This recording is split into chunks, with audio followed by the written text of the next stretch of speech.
Hey guys, this is Lousy here, This is Backhand. and welcome to We've Been Drinking MMA podcast.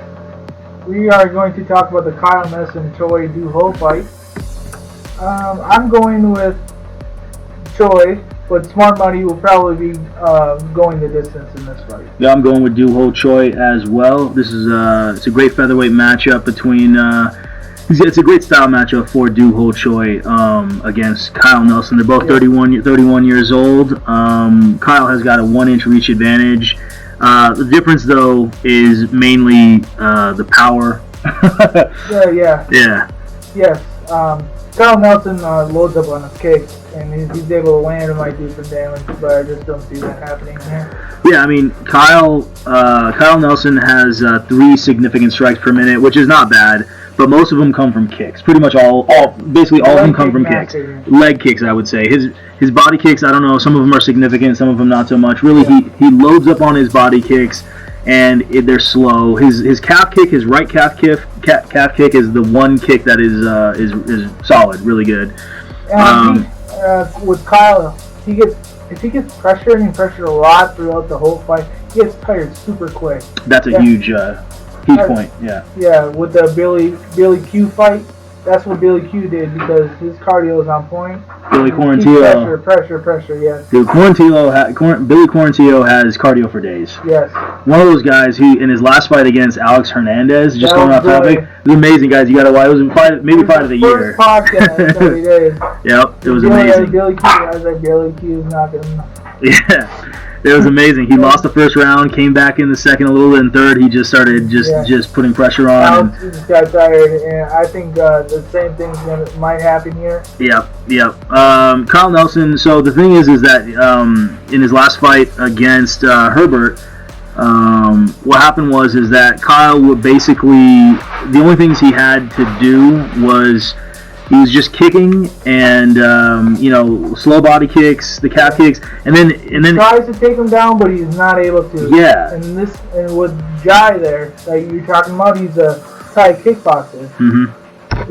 Could not take him down. He couldn't take him down. I mean, that's a problem. All he does is kick, and he'll still not be able to take him down. And he only has 0.6 takedowns per fight, so he's not a takedown artist. Duho Choi is a striker, and Duho Choi has 0.4 takedowns per fight, so no one's taking anyone down. It's going to be a stand-up fight here. And the thing is that Duho Choi has been knocked out in his last 2 fights. We got knocked out by Jeremy Stephens, who's a perennial top 10 fighter. Brutal. It was a brutal KO, and that's what really set up his last fight, where he got KO'd again by a guy named Charles Jourdain. And what happened is Jeremy, going back to the second last fight against Jeremy Stephens. Jeremy Stephens has ridiculous knockout power at the 145-pound weight division.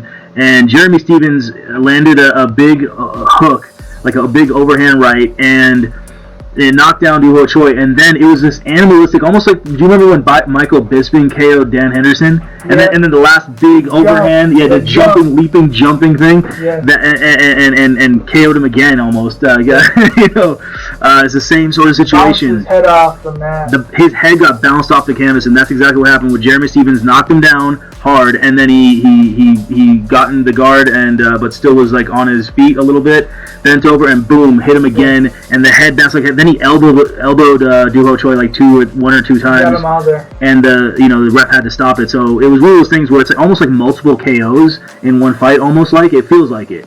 So needless to say, what happened was in Duho Choi's last fight against Jourdain, Duho Choi won the first round, right? And he was just striking masterclass, basically, which we all know that Duho Choi can do because he's that talented. He's a guy who looks like a top 8 guy. But the problem is that because he was, we believe he was chinny from his last fight still, even though it was, a little less than 2 years before. The timing of Jourdain's punch, it wasn't even a strong punch, but it was just a left hook. But it wasn't that strong. But I think it was a check hook, And so basically, Duho Choi would never get knocked out by this, but he got knocked out, I think, because Stephens kind of had that multiple KO thing on him in the fight previous. So the only way Duho Choi loses this fight, my point is that if he gets KO'd by a counter punch, it's not going to happen. He sets himself up for big shots because of the counter moving forward. He keeps moving forward. Yeah, he doesn't.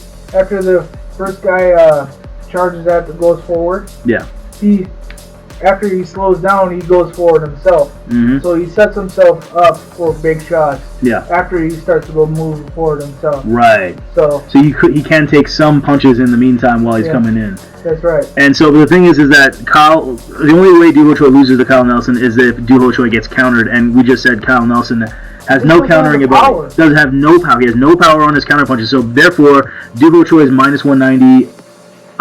Both of us are going with Duho Choi for this fight, guys. It's a Duho easy Choi, and I think it's going to go the distance. So I don't think either one's going to get knocked out. Yeah, was this your lock, by the way, Duho Choi? No, it was not. No, okay. Well, you know what? Honestly, I had someone else's lock, but I think I'm going to change it to this one because I just watched Nelson fight again. Yeah. So, guys, I'm betting heavy on Duho Choi. Lock, so put my money in. This is my lock, man. Duho Choi, he's so great. So that is the prediction, guys. Thanks for listening. Thank you.